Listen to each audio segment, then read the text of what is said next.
ஷைத்தானிர்ரஜீம் பிஸ்மில்லாஹிர் ரஹ்மானிர் ரஹீம். அன்பார்ந்த நேயர்களே, பலஸ்தீன் மீட்பு போர் நமது கணக்கில் 897வது நாள்.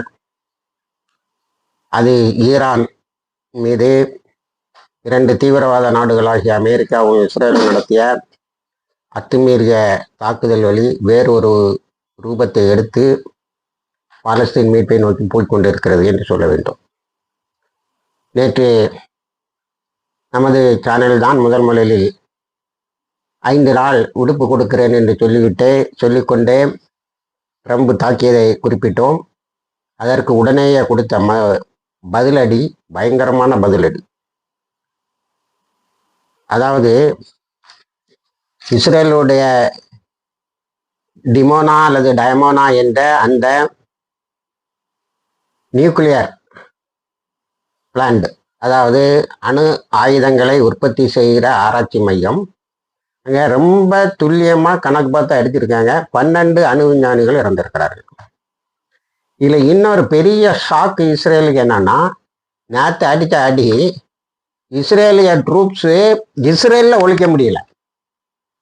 அழகா ஐஆர்ஜிசி அறிக்கை விட்டுருக்கு, நீ உன்னுடைய படைகளை இஸ்ரேல்லே பதுக்கி வைக்க முடியாது, அந்த அளவுக்கு நாங்கள் ரியல் டைம் இன்டெலிஜென்ஸ் அங்கே என்ன நடக்குதுங்கிறத அப்பப்போ எங்களுக்கு வந்துகிட்டு இருக்கே அப்படின்னு.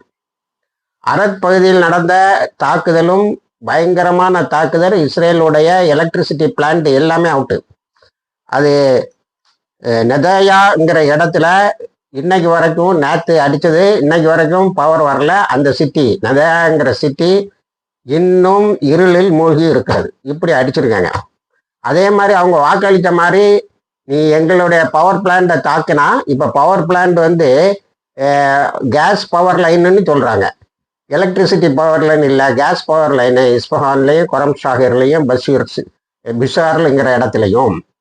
ஆனால் ஈரான் நல்ல வேகமாகவே இயங்கி கொண்டு இருக்கிறது. யுஏஇயில் இஸ்ரேல் அடித்தது மட்டும் இல்லை, யுஏஇயில் 5600 மெகாவாட் ப்ரொடியூஸ் பண்ணுற Barakah nuclear plant in Abu Dhabi ஒரு அடி, அவ்வளோ அவுட்டு.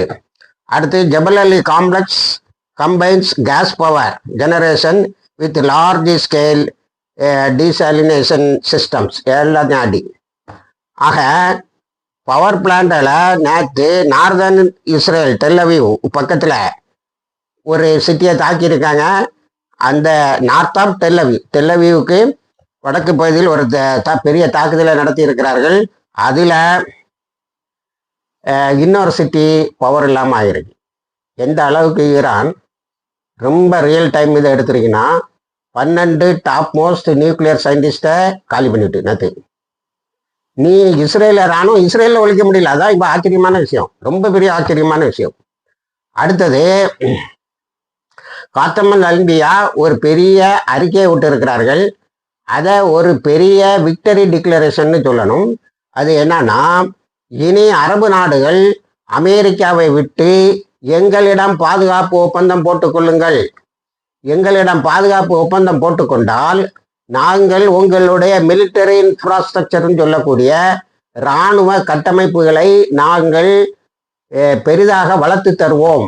ஆகவே அமெரிக்கா இஸ்ரேலில் இருந்து விடுபட்டு அந்த ஒப்பந்தங்களை எங்களோடு போட்டுக்கொள்ளுங்கள். இந்த அறிவிப்பு வந்த உடனே ட்ரம்ப் 82வது ஏர்போன் ஃப்ளைட்ஸை அனுப்பி 3000 படை வீரர்களை நாங்கள் கல்ஃப் கண்ட்ரீஸில் கொண்டு வந்து நிறுத்த போகிறோம்.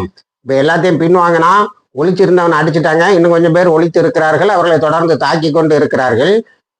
உடனே ஈரான் சொல்லிட்டுது, எப்படி யுஎஸ்எஸ் ஜெரால்டை நாசம் பண்ணமோ, அப்ரஹாம் லிங்கனை நாசம் பண்ணணும், இனி ஏர்போர்ட் வான்வெளியில் வரக்கூடிய இந்த 8 செகண்ட் ஸ்பெஷலைஸ்டு இதையும் நாங்கள் அடிப்போம். நீ 3000 பேரும் வரணும்னு எதிர்பார்த்துக்கிட்டு இருக்கோம். ஏன்னா இப்போ எங்களுக்கு அழிப்பதற்கு இஸ்ரேலிய இராணுவம் நிறைய தேவைப்படுகிறது. ட்ரம்ப் அதோட ஒரு இது என்ன சொல்லியிருக்காங்க தெரியுமா, நாங்கள் அந்த கார்க் தீவையும் கைப்பற்றலாம்னு நினைக்கிறோம், வாமோனை பார்த்துக்கிட்டு இருக்கோம் அப்படின்னு 4 தடவை சொல்லிட்டாங்க. அதுக்கு பிறகு இன்னைக்கு காலையில் எல்லா செய்தியும் என்ன சொல்லுதுன்னா, ட்ரம்ப் ரொம்ப முக்கியமான ஆள்கிட்ட ஈரான் தான் பேசிட்டானா, கதறி இருக்கான், இது பண்ணுங்க, சீஸ்ஃபயர் ஒரு முடிவு கொண்டு வாருங்க, இதில் எங்கள் அமெரிக்கன் அசட்ஸ், நேவல் அசட்ஸ் அவ்வளோ போச்சு, கல்ஃப் கண்ட்ரிஸ் இன்வெஸ்ட்மெண்ட் அவ்வளோ போச்சு, கல்ஃப் கண்ட்ரீஸில் வச்சுருந்த அதாவது வளைகுடா நாடுகளில் வச்சிருந்த எல்லா அவங்கள பாதுகாப்பேன் எங்களை பாதுகாப்பேன்னு சொல்லி மொத்தத்தில் இஸ்ரேலை பாதுகாக்கிறதுக்கு ஏற்பாடு பண்ணியிருந்த எல்லா டிஃபென்ஸ் சிஸ்டமும் எல்லா பாதுகாப்பு வளையங்களும் அடிச்சு நொறுக்கி இப்போ காத்தமல் அன்பியான்னு சொன்னா ஈரானுடைய ஆர்மி ஹெட் குவார்ட்டர்ஸ் அதுல இருந்த அறிக்கை என்னன்னா எங்களோட ஒப்பந்தம் போட்டுக்கிடுங்க, அவங்களோட ஒப்பந்தம் போட்டா நாங்க விட மாட்டோம், இனிமேல் அங்க தளம் இருக்காது, கடைசி தளம் இருக்கிற வரைக்கும் கடைசி அமெரிக்க இராணுவத்தினர் இருக்கிற வரைக்கும் தாக்குதல் நடக்கும் என்று சொல்லியிருக்கிறார்கள். அல் கோபால நேற்று ஒரு 4000 மெகாவாட் தயாரிக்கிற ஒரு பிளான்ட்டை அடிச்சிருக்காங்க.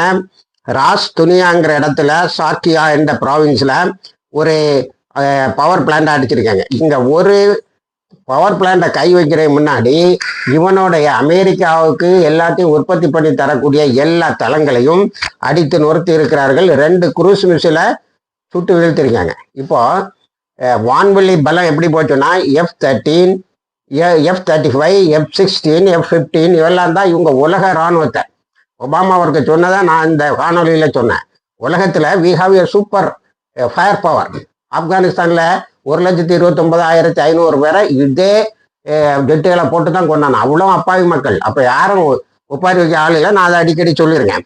இப்போ ட்ரம்ப் யாரை பிடிச்சி பேச போறான்னா, எப்படி ஆப்கானிஸ்தானோட பேசும்போது முஜாஹிதோட ஆள் கிடைக்கல, புரோக்கரில் வச்சு ரூபாயை கொடுத்து எப்படியாவது ஒரு தலைவனை கூட்டிட்டு வந்து பேச வச்சிருன்னு சொன்னான். அப்போ அந்த புரோக்கர்லாம் பணத்தை வாங்கிட்டு கண்டவன்லாம் இவன் தான் தாலிபன்ட்டு போயிட்டான். அவனு என்னச்சுதான் வந்து பெரிய அளவில் பேசிட்டு ஏமாத்திட்டு போயிட்டான். இப்படி ஏமாந்த பிறகுதான் கத்தர் கூப்பிட்டு தோஹால ஒரு ஆபீஸை போட்டு கொடுத்து தாலிபன்களுக்கு உண்மையான ரெப்ரசன்டேட்டிவ்ஸ் வராங்க பேசுங்கன்னு சொல்லி இங்க வந்துட்டு போனார தாலிபானுடைய வெளிவிவகாரத்துறை அமைச்சர் அமீர் கான். அவரு போய் உட்கார்ந்து பேசினார். எதுக்கு? எங்க படைகளை உயிரோட விட்டுருங்க, நாங்க எல்லா இராணுவ தளவாடங்களையும் கூட 10 பில்லியனை கூட்டிட்டு வரேன். அதே மாதிரி இப்ப ஈரான்ல புரோக்கர் எல்லாம் பிடிக்கிறாங்க. யாராவது பேசி எங்களை காப்பாத்துங்கன்னு முடியாதுன்னு ஈரான் தெளிவாக சொல்லிவிட்டது. அடுத்தடுத்து குரூஸ் மிசைல தாக்கிக்கிட்டே இருக்குது. அடுத்தது ஈராக்ல ஈரான் ஒரு தாக்குதல் நடத்திருக்கு எர்பில் ஏர்போர்ட்ல.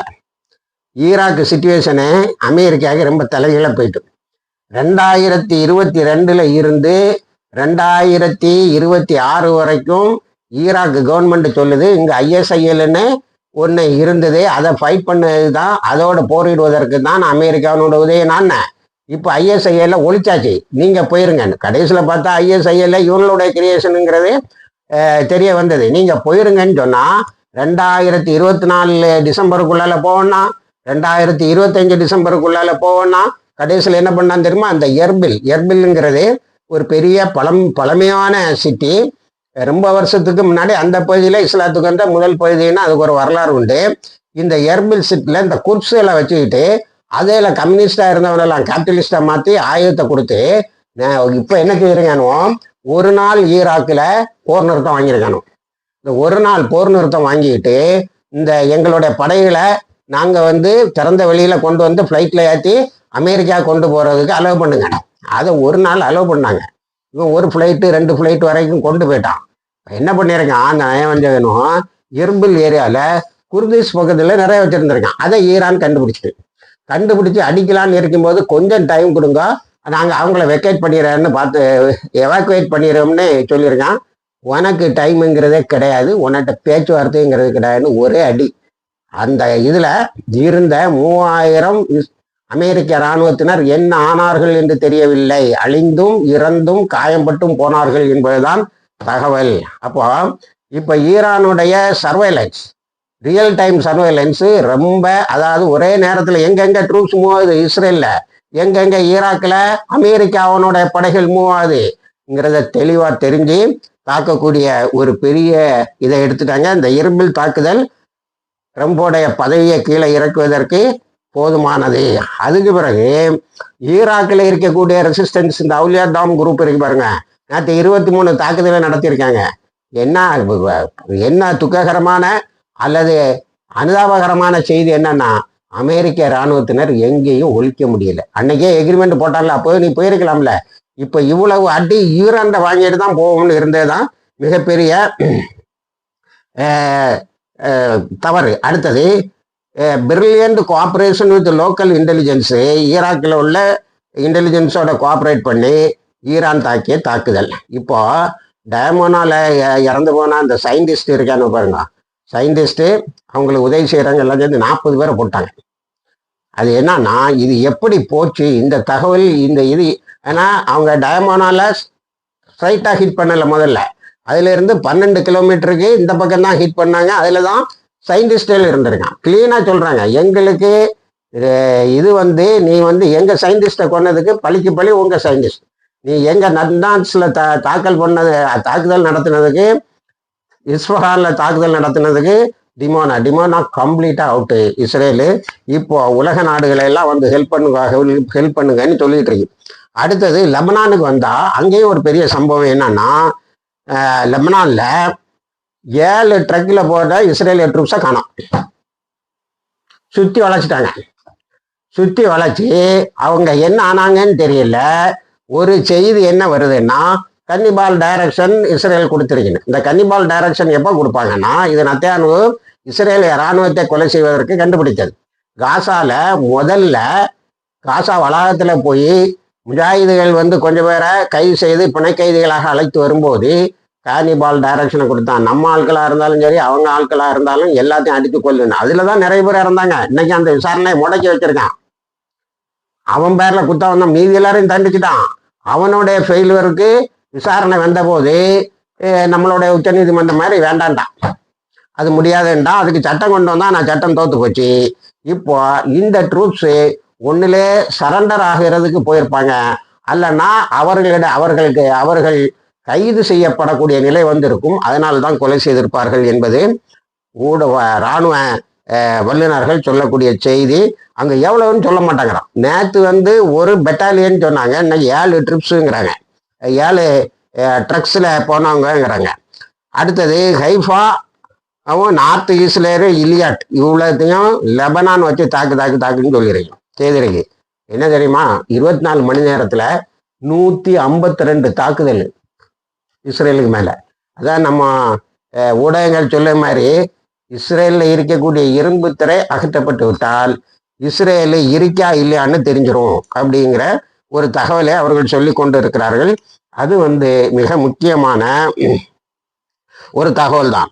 அடுத்தது இன்னைக்கு CNN ஒரு செய்தியை போட்டு ட்ரம்ப்பை அவமானப்படுத்தி விட்டான். நம்ம யுத்தத்தை தோத்துக்கிட்டு இருக்கோம், ஜெயிச்சிட்டு இருக்கோம்னா சொல்லி வெளியில வந்துருன்னு பெண்டகன் வந்து 2 வாரத்துக்கு முன்னாடி, 26ஆவது நாள் 2 வாரத்துக்கு முன்னாடி சொல்லிச்சு, ஜெயிச்சிட்டோம்னு சொல்லிட்டு வந்துருன்னு. மாட்டேன்ட்டு USS ஜெரால்டுங்க, USS ஜெரால்டு. நான் ஏற்கனவே அதனுடைய ஹிஸ்டரியை சொல்லிட்டேன். $13 பில்லியன் 16 இயர்ஸ் அதை பில்டு பண்றதுக்கு. இப்போ அதுக்கு காம்பேக்ட் கெப்பாசிட்டியில இவங்களுக்கு டவுட் வந்துட்டான், இழுத்துட்டு போறாங்க வீட்டுக்கு. இழுத்துட்டு போறல இப்போ என்ன சொல்றான்னா, அதுல ஒரு லாண்டரியில லேசா முதல்ல என்ன சொன்னான்னா, எங்க ஏர்கிராப்டுகள் எங்க கப்பல்களுக்கு எந்த பக்கத்துலையும் கூட ஈரானோட மிசிலே வந்தது இல்லைன்னு. அப்புறம் அதுல உள்ள லாண்டரி ஏரியா மட்டும் எரிஞ்சுதுன்னா இப்போ அதனுடைய இன்ஃப்ராஸ்ட்ரக்சர் அவ்வளவும் அவுட்டு. இந்த என்சோவர்னு ஒன்று, இந்த USS அப்ரஹாம் லிங்கன் இருக்கு பாருங்க, அதுக்கு மேல பெரியன்னு ஒன்று தாக்குனாங்களே, பெரிய அவுட்டு. அப்ரஹாம் லிங்கன் வந்து அது ஒரே ஒரு பார்ட்டில் நடந்திருக்கிற டேமேஜை மட்டும் ரிப்பேர் பண்ணாங்க. 14 மாதம் ஆகும், பல $1 மில்லியன் வேணும்னு பெண்டகன் கேட்டிருங்க. பெண்டகன் கேட்டுட்டு சும்மா இருக்குல்லையே, இப்படி போட்டு சாவடிக்கிறான். இந்த KC-135 நேற்றும் ஒன்றை ஈராக்கில் அடிச்சிருக்காங்க. இப்போ நேற்று நான் சொன்னதுலேருந்து நீங்கள் எடுத்துக்கிட்டா, ரெட் சீலையும் ஈரான் தாக்குது, டெட் சீலையும் ஈரான் தாக்குது, அடுத்தது கல்ஃப் ஆஃப் ஆடம்லையும் ஈரான் தாக்குது, ஈராக்கில் ஈரான் தாக்குது, கல்ஃப் கண்ட்ரீஸில் உள்ள அமெரிக்க அசட்ஸில் ஈரான் தாக்குது. இப்போ கல்ஃப் கண்ட்ரீஸு ஈரான்ட ஒப்பந்தத்துக்கு பேரக்கூடாதுன்னு 3000 ட்ரூப்ஸை கொண்டு வரான்ருக்கான். எல்லாருக்கும் மரணப்படுக்க தயாராக இருக்கிறேன்னு சொல்கிறாங்க. இப்போ UK வந்து என்ன சொல்லு தெரியுமா, ஹர்மூஸுக்கு வருவான். ஹர்மூஸ் பகுதியில் நேற்று ஏதோ ஒரு கப்பல் 2 தடவை வார்ன் பண்ணியிருக்காங்க, அது வந்து நிற்கலை, அரெஸ்ட் பண்ணி கொண்டு வச்சுட்டாங்க. அடுத்தது UK வந்து, அதனால அது ஆங்கில நாட்டுக்கு சொந்தமான கப்பல்னு நினைக்கிறாங்க. UK வந்து அதனுடைய ராயல் நேவியை அனுப்புதான் எங்க ஹர்மூஸுக்கு. ரொம்ப சொல்லியிருக்காங்க, காலந்தாழ்த்து எடுத்த முடிவுடா, அங்கே போயிட்டு திரும்ப வர முடியாது அப்படி. நேற்று நான் சொன்னேன் உங்களுக்கு மிட்ஜெட் மெரைன்ஸ் வந்து அங்கே இருக்குது. சேலோ ஓட்டை, அது ஒரு சேலோ பகுதி, ரொம்ப ஆழமும் கிடையாது. அதனால அதில் மத்திய லெவலில் நிற்கக்கூடிய கன்னி வெடிகளை அதில் ஸ்பெஷலைஸ் பண்ணியிருக்காங்க. 20 வருஷமா போட்டு வச்சிருக்காங்க. அது 120 டன்னு தான்ங்கிறத சொன்னேன் அந்த கப்பல்கள். ஆனால் அமெரிக்காட்ட இருக்கிறது ஆயிரக்கணக்கான எடை உள்ள நீர்மூழ்கி கப்பல்கள். அது வந்து ஆழ்கடல் யுத்தத்துக்கு தான் லாய்க்க தவிர இந்த ஆழம் குறைந்த பகுதிகளுக்கு அது சரியில்லைன்னு. இப்போ ஹார்மூஸ் பகுதியில் வந்திருக்கையில் நல்ல லாபம் சைனாவுக்கும் ரஷ்யாவுக்கும். என்ன சொல்றாங்கன்னா, சைனாவும் ரஷ்யாவும் ஹாப்பி டு ஹெல்ப் ஈரான், ஈரானுக்கு உதவி செய்வதில் அவங்க ரொம்ப சந்தோஷப்படுறாங்க. ரெண்டாவது பாருங்க, ஈரான்ல நேற்றும் கூட ஒரு இதுவரைக்கும் லெபனான்ல 1072 பேர் ஷஹீதாயிருக்காங்க, 2740 பேர் காயம்பட்டு இருக்கிறார்கள். நேற்று ஈரான்ல ஒரு 20 பேர் கிட்ட ஷஹீதாயிருக்காங்க. ஆனா உணவு தட்டுப்பாடு, கேஸ் தட்டுப்பாடு, மெடிக்கல் சப்ளைல தட்டுப்பாடு எதுவும் இல்லை. ஏன்னா இது எல்லாம் அடிச்சுக்கிட்டே இருக்கான். சைனாவும் ரஷ்யாவும் ரியல் டைம் அழகான ஹெல்ப்பு. அதை என்ன செய்கிறாங்க, இப்படி விவரிக்க அதனுடைய வெற்றி. இந்த வெற்றி வந்து ரஷ்யாவுக்கும் சைனாவுக்கும் கிடைத்த வெற்றி என கருதப்படுகிறது என்று சொல்லுகிறார்கள். ஹார்மோஸ் பகுதியில் கப்பங்கட்டுறையில் அவங்களுக்கு இடத்துல காசால ஒரு வேலை நடந்துட்டு இருக்கு. அது என்னன்னா, இந்த இஸ்ரேலிய இராணுவம் அங்கே ஒரு மண்ணாங்கட்டியும் செய்ய முடியல, எல்லோ லைனு சுருங்கிட்டு வருது. இப்போ இவனுடைய கூலிப்படை இருக்கு பாருங்க, அதை ஏவிதான் அங்கே சிவிலியனையும் கொலை செய்கிறானோ, மார்க்கெட்டை டிஸ்டர்ப் பண்ணுறானோ. ரஃபா கிராஸ்ல இவங்க தான் சூப்பர்விஷன். நேற்று முஜாஹிதுகள் என்ன செய்திருக்காங்க, ஒரு அறிக்கை விட்டுருக்காங்க, டேய் எல்லாவனும் சரண்டர் ஆயிருங்க, இல்லைன்னா ஒரே அடியில் நிமித்திடுவோம் அப்படின்னு. இப்போ ஈரான் ஏற்கனவே சொல்லியிருக்கு, இனிமே எங்களுக்கு நாங்கள் டிஃபென்ஸ் லெவலில் இருந்து அஃபென்ஸ் லெவலுக்கு வந்துட்டோம், இனிமே காசா என்கிளேவை தாக்குவோம்னு. அப்போ காசா என்கிளேவை ஈரான் தாக்கினா இந்த காசா பகுதிக்குள்ளால இருக்கான் பாரு, அதாவது என்கிளேவை தாண்டி தான் உள்ள போயிருக்கான் காசாக்குள்ளால, அவனும் திரும்ப வரமாட்டான்ங்கிற பயம் வந்துட்டு, அதனால இந்த கொராபரேட்டர்ஸை அவனை பெரும்பாலும் முஸ்லீம்கள், அதனால ஒரு வகையில் முழுக்க முஸ்லீம்கள். அதனால என்ன சொல்லிட்டாங்கன்னா, சரண்டர் ஆயிருங்கன்னு கொஞ்சம் பேர் சரண்டர் ஆயிருக்கான். அடுத்தது வெஸ்ட் பேங்க்ல ஒலிவுற்றிய கீழே தள்ளுறது, மக்களை துரத்து அடிச்சுட்டு இருந்தானுல்ல, மேக்கரையிலும் ஜெருசலத்திலையும் நேற்று ஈரான் சரியான தாக்குதல் தாக்கி செட்டில்மெண்ட் ஏரியாவில் அழிச்சிருக்கு. இஸ்ரேல இராணுவத்தில் உள்ளதெல்லாம் பாருங்க, அப்பாவி குடியிருப்புகளை எல்லாம் அடிக்கிறார்கள். ஆகவே உலக நாடுகளே வாருங்கள்னு ஒப்பாரி வைக்கிறாங்க. இன்னைக்கு ஈரான் கிளாரிபிகேஷன் கொடுத்துருக்கே, நீ என்னன்னா வந்தேரிகளினுடைய இடங்கள்ல உன்னுடைய இராணுவ தளத்தை ஒழித்து வைத்து இருந்தாய், நீ இனிமே ஒரு மஞ்சாடிக்கு கூட எதையும் ஒழிக்க முடியாது, அதனாலதான் தாக்கணும்னு விளக்கம் கொடுத்திருக்கிறது. அதை உலக ஊடகங்களும் ஒத்துக்கொண்டு இருக்கிறது. அடுத்த அல் அக்ஸால தான் நமக்கு பெரிய சோகம். 25வது நாள் அது மூடி கிடக்கிறது. ஆனால் எல்லாரும் என்ன சொல்றாங்கன்னா, அது நிரந்தரமாக யூத அமெரிக்க கெடுபிடிகளில் இருந்து அது மீட்கப்படும் என்று சொல்லுகிறார்கள். இன்ஷா அல்லாஹ் அது அப்படி மீட்கப்பட வேண்டும். அது நிரந்தரமாக முஸ்லிம்கள் கைகளிலும் கட்டுப்பாட்டிலும் இருக்க வேண்டும் என்று எதிர்பார்ப்போம். இணைந்திருங்கள், தகவல்களை தருகிறோம். ஆகிர் தவானா அல்ஹம்துலில்லாஹி ரபில் ஆலமீன்.